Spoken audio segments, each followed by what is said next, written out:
Let's give a round of applause to our new president, President Mamida B. Bugis, for the acceptance of responsibility.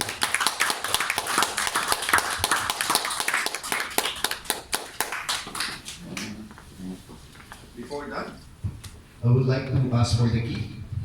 We have the key, ceremonial key, to show that they are passing the responsibility.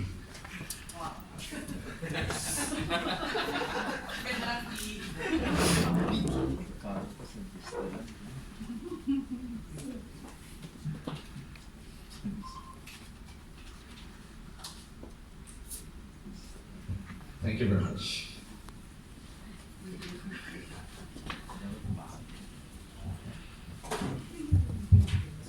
Thank you. Thank you very much, Sir Ben, for pronouncing my family name right. So you pronounce it in a plural form.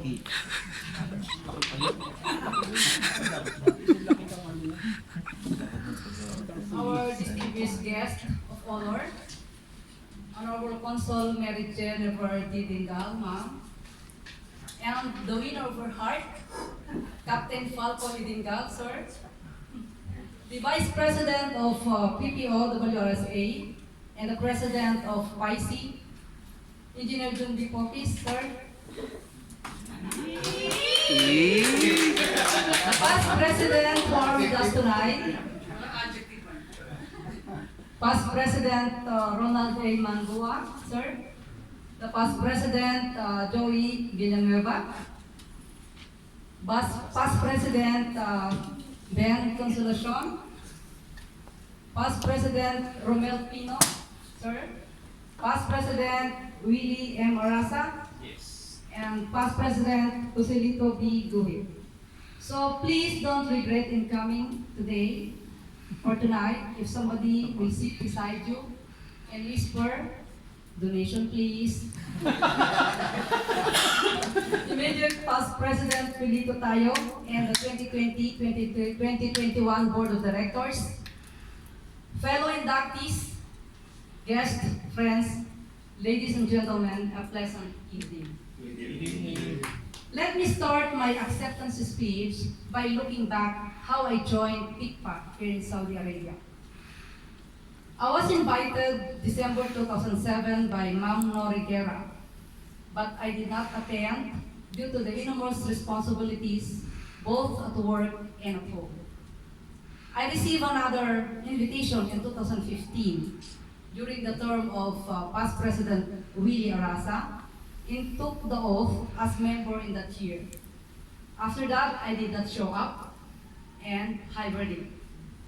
But when our two children are already in Manila, my husband asked me permission to join PICE WRSA in 2016.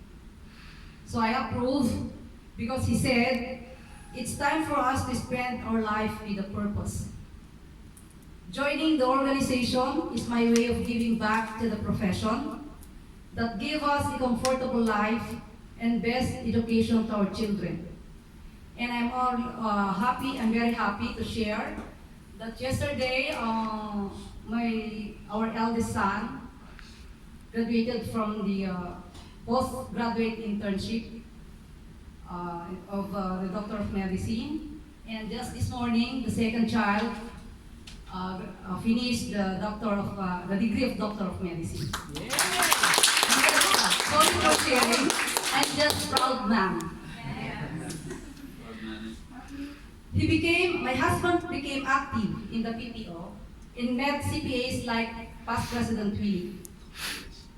When our youngest child are already in Manila, he encouraged me to join PICPA and he even asked past President Willie when will be the GMM or the General Membership Meeting. So I attended the GMM in 2019 and I was nominated by PP Willie to be one of the BODs. And that's the start of my journey in PICPA. I spend my time with a purpose. Thank you, Sir Willie, for the trust and confidence. Welcome. And also, please allow me to say thank you also to my husband for being the PICPA President Wings, because I cannot do my responsibility without his support. As you know, opportunities for women in Saudi Arabia is very limited. We cannot just go wherever we want without our partner.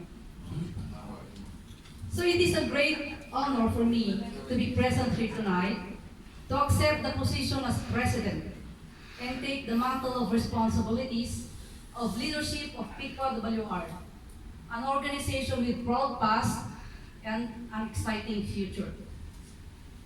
And as I refer to its proud past, I would like to acknowledge the achievements of our past presidents who are with us tonight, and the outgoing president, Mr. Felito Tayo Jr.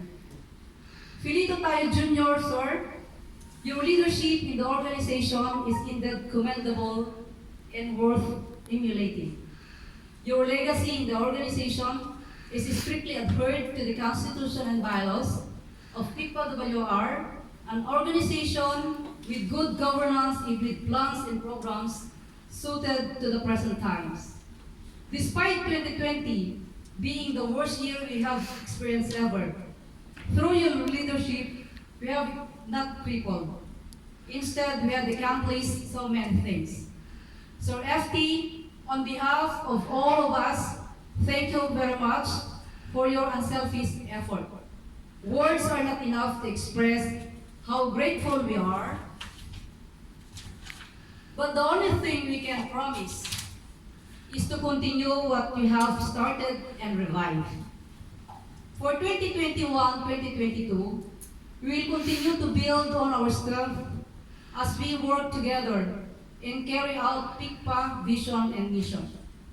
I would like to take this opportunity to thank the newly installed BODs for accepting the challenge to do what is right and noble for the profession and the general membership of the organization. All of us in the board, regardless of rank and title, we have indispensable roles to play in formulating and executing relevant plans and programs that redound to strengthening our professionalism. We will continuously promote creativity, flexibility, and resourcefulness amidst constant change. We will actively reach out the CPAs who are non-members to enlist them as regular members. We will continue to reach out accounting graduates to enlist them as associate members, provide them review assistance program, and assist them in taking the board exams through SPLE. We will continue to provide funds for the PICPA WR scholarship program. So my dear colleagues, especially the past presidents, we need your help. Yes. Promote the progress of knowledge and career advancements through the conduct of seminars, workshops, webinars, and other means of platforms and resources. Play an active role in the Philippine Professional Organization, the 14-member umbrella organization. In collaboration with our partners like PPO and the Philippine Consulate, we will continue to undertake projects and activities that promote social, cultural, and physical development, such as extending some help to distressed OFWs enduring calamities, conduct career guidance for senior high school students, coastal cleanup drive, PICPA in-house games and friendly tournaments to foster sportsmanship and camaraderie, among others. And last but not the least, we will retain our commitment to solidarity and unity. My fellow officers, we don't need to be intelligent as long as we are active in attending meetings and activities. Share our knowledge and expertise, that's more than enough. The past presidents are here to support and help us. They will be the wind beneath our wings. So we must salute them. Please give them a round of applause. Of course, there are many challenges ahead. Most of the companies are facing difficult financial constraints. Some of our members have either lost their job or helps transferred to other places where there are more opportunities. All these issues may affect our ability to achieve our potential. But let us not forget that we Filipinos are known to be very resilient and very resourceful. No amount of calamity nor pandemic could bring us down without quickly getting back on our feet. Tayo pong mga Pilipino ay likas na matatag at maparaan. I'm optimistic that PICPA-WR will remain to be a strong organization, united by core values as global Filipino accountants. There will be changes in our economy and society, but I believe those changes will be for the better. While many are not ready for the changes to come, they are inevitable. The only thing we can do is to embrace them, prepare for the worst, and look forward to the best. The world is not ending. It is transforming into something new and better. Let's open our mind to possibilities we might never imagine and the chance to pursue them successfully. If each of us puts in what we can, we will not only do what we need to be done, but even more on top of our vision and mission. And finally, let's bind ourselves to uphold these ideas, serve the general membership and our kababayans to ensure the realization of PICPA vision and mission. Then the future of PICPA is nothing to fear, but rather something to embrace. Maraming salamat po sa inyong lahat. Mabuhay ang ating inang bayang Pilipinas. Mabuhay ang PICPA Western Region. Let's make PICPA great again.